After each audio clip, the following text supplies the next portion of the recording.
Bem-vindos a mais uma edição do JR 15 Minutos, o podcast da Record que aprofunda as notícias que mais mexem com a nossa vida.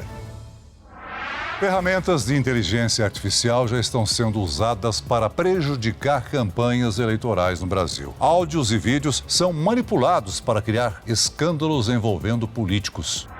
A principal estratégia tem sido gerar frases falsas a partir da voz de pessoas reais. Os áudios se espalham e são poucas as ferramentas disponíveis para identificar as farsas. O Tribunal Superior Eleitoral aprovou as regras para as eleições municipais deste ano. E elas incluem medidas específicas para controlar o uso de inteligência artificial na criação de conteúdo de campanha. A principal preocupação está no combate à desinformação, às notícias falsas e ao uso irregular da inteligência artificial. As regras adotadas pelo TSE serão suficientes para evitar que manipulações interfiram no resultado das eleições? Como o eleitor pode evitar que esse tipo de manipulação influencie suas escolhas? É possível identificar rapidamente conteúdo gerado irregularmente por inteligência artificial, mesmo quando divulgado no dia da votação? Quem nos ajuda a responder estas e outras perguntas é Marcelo Crespo, professor e coordenador do curso de Direito da ESPM, especialista em Direito Criminal e Digital. Bem-vindo ao nosso podcast, professor. Olá, Celso. Muito obrigado pelo convite. Muito importante a gente estar aqui para debater sobre esses temas que trazem muitas repercussões aqui na sociedade. Então, muito obrigado pela oportunidade. Quem nos acompanha nessa entrevista é Lívia Veiga, repórter da Record em Brasília. Olívia, as regras adotadas pelo TSE para as próximas eleições incluem até a cassação de mandato em alguns casos, não é mesmo? Oi, Celso. Olá, professor Marcelo. Sim, Celso. Na propaganda eleitoral está proibido o uso de conteúdo fabricado ou manipulado por inteligência artificial para espalhar notícias falsas ou fora de contexto que possam desequilibrar as eleições. Quem insistir em produzir esse tipo de conteúdo pode perder o registro da candidatura ou até o mandato, caso seja eleito. Professor, uma punição extrema como essa pode reduzir o uso incorreto da tecnologia de inteligência artificial? Quando a gente pensa em inteligência artificial, muitas vezes nós estamos falando não só do algoritmo em si, mas estamos falando da aplicação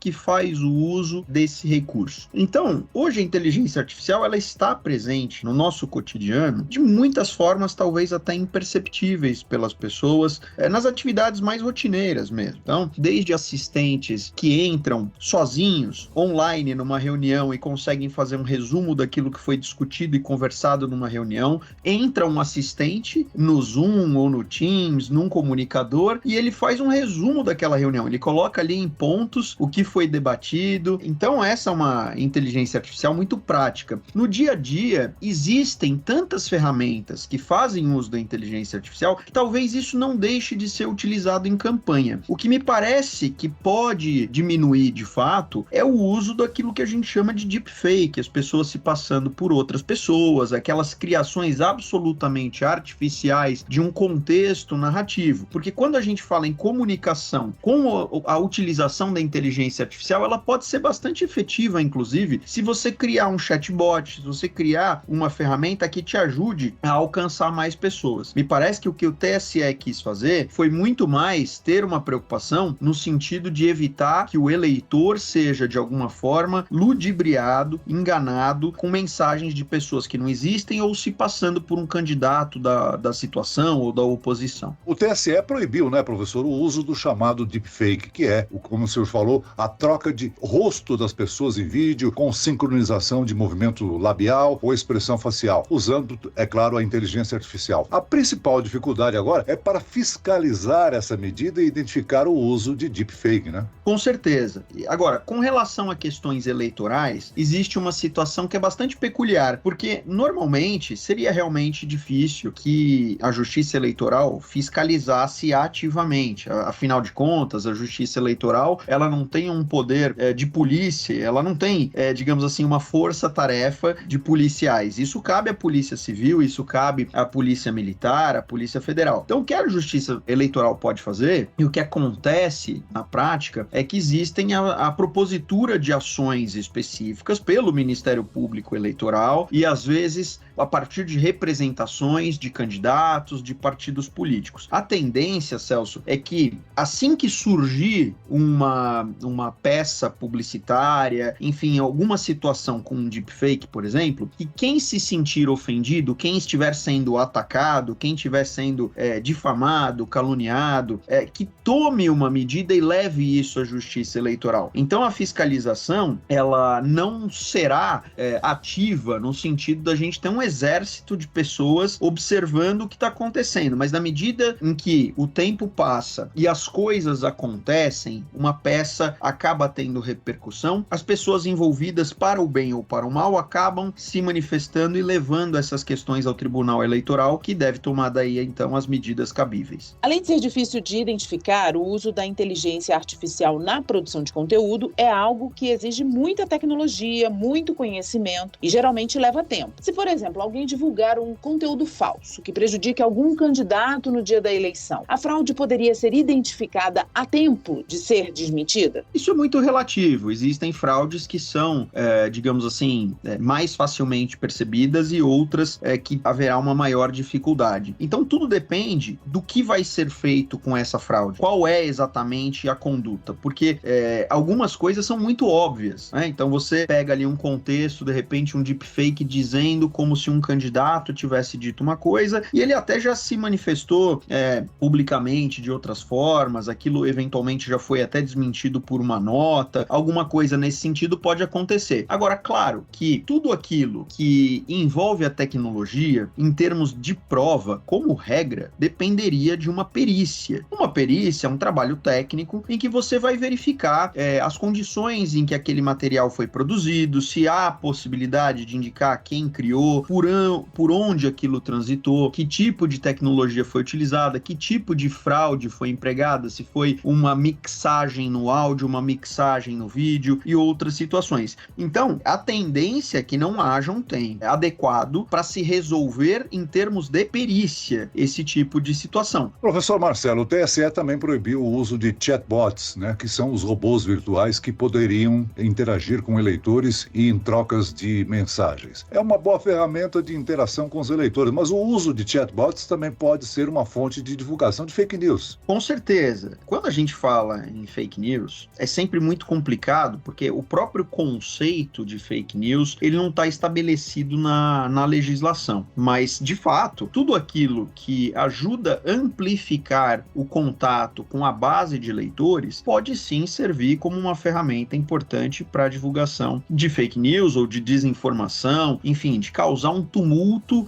com relação a informações que podem ser até descontextualizadas, sejam informações verdadeiras, mas descontextualizadas, que podem acabar confundindo bastante também o eleitor. Professora, a tecnologia de inteligência artificial poderá ser usada na produção de conteúdo legítimo para as campanhas, mas a regulamentação do TSE exige que esse material tenha a identificação de que foi produzido com essa tecnologia. Por que essa medida é importante? Isso é importante na medida em que ajuda o eleitor a enxergar, a ver com seus próprios olhos e tomar conhecimento, portanto, de que algo não foi criado naturalmente, que algo não foi, de repente, expressado por meio de uma pessoa real. É importante para o eleitor ter conhecimento daquilo que está sendo dito para ele, quem diz e em que contexto diz. A transparência é muito importante no processo eleitoral. Com relação ao direito eleitoral, as questões, as regras eleitorais, na medida em que eu souber, olha, isso aqui é uma peça publicitária que foi criada com inteligência artificial, ótimo. Eu posso,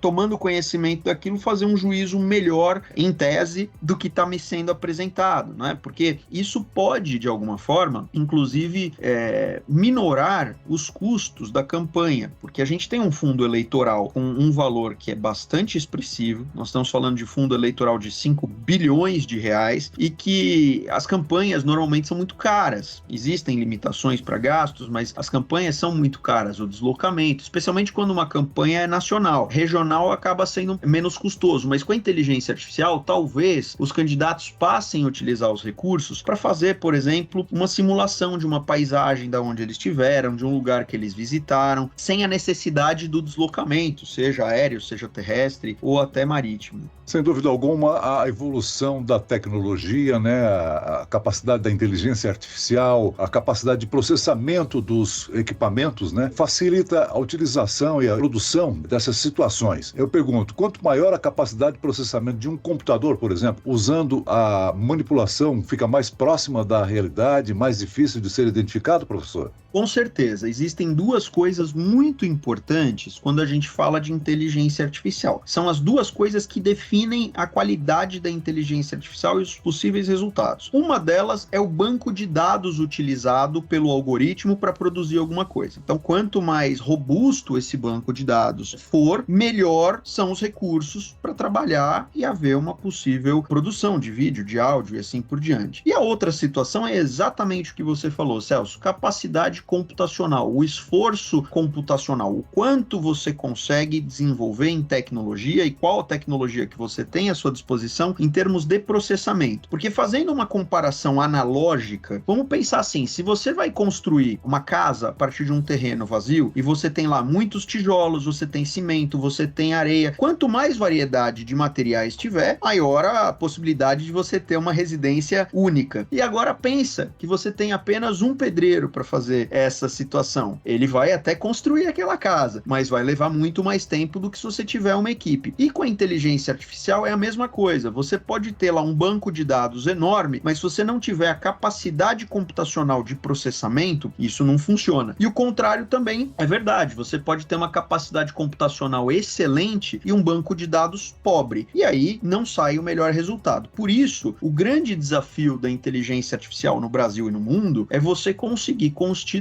um bom banco de dados para produzir bons resultados. Por isso que a gente ouve falar de inteligência artificial apenas por grandes empresas, como a Google, como agora a OpenAI, Microsoft, IBM e assim por diante, porque são empresas que têm capacidade de juntar as duas coisas, um bom banco de dados, um bom potencial de processamento e gerar melhores resultados. Professora, a qualidade do material produzido por inteligência artificial também tem relação com o volume de fotos, vídeos e áudios que nós mesmos colocamos na internet. Essa tecnologia pode fazer as pessoas repensarem sobre o volume de material e de informações pessoais que colocam na rede? Eu acho muito difícil que o surgimento da utilização mais ampla da inteligência artificial faça isso. Seria bom, mas bem da verdade, as pessoas acabam não fazendo um juízo muito cauteloso a respeito daquilo que elas fazem nas redes sociais. Desde pessoas que acabam se expondo em situações profissionais, em situações de relacionamento íntimo, pessoas que tiveram brigas políticas e que expuseram isso em redes sociais e acabaram até sendo desligadas, além de toda e qualquer outra publicação que as pessoas costumam fazer, como ir a um simples restaurante, fazer um jantar e fotografar o prato e colocar ali. Tudo isso, de alguma forma, pode acabar servindo para alimentar bancos de dados que vão ser elemento para a criação de inteligência artificial. Mas a gente já tem no Brasil, antes de qualquer regulamentação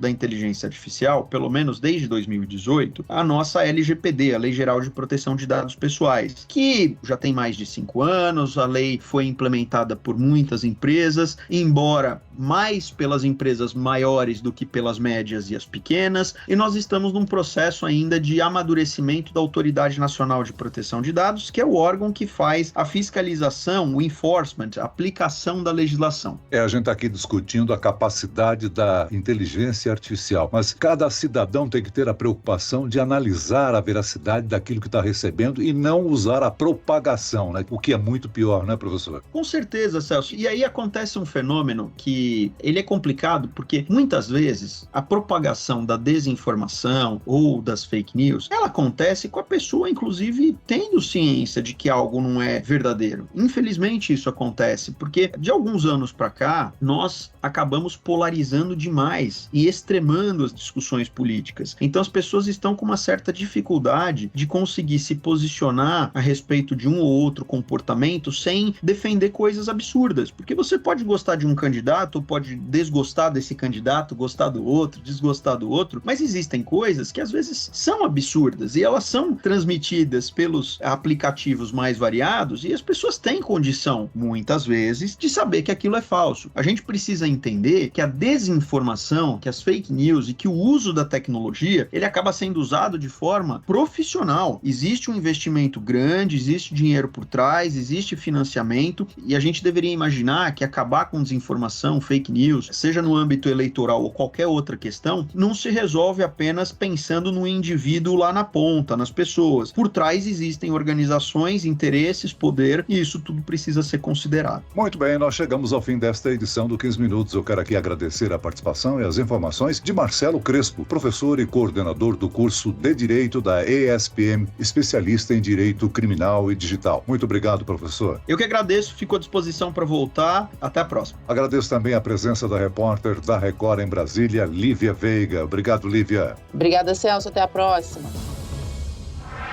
Esse podcast contou com a produção de David Bezerra e dos estagiários Fernando Russo e Isabela Santos. Sonoplastia de Marcos Vinícius, coordenação de conteúdo Edivaldo Nunes e Deni Almeida. Direção editorial Tiago Contreira. Vice-presidente de jornalismo Antônio Guerreiro. Você pode acompanhar o JR 15 Minutos no portal r7.com, nas redes sociais do Jornal da Record e nas principais plataformas de streaming. Eu, Celso Freitas, te aguardo no próximo episódio. Até amanhã.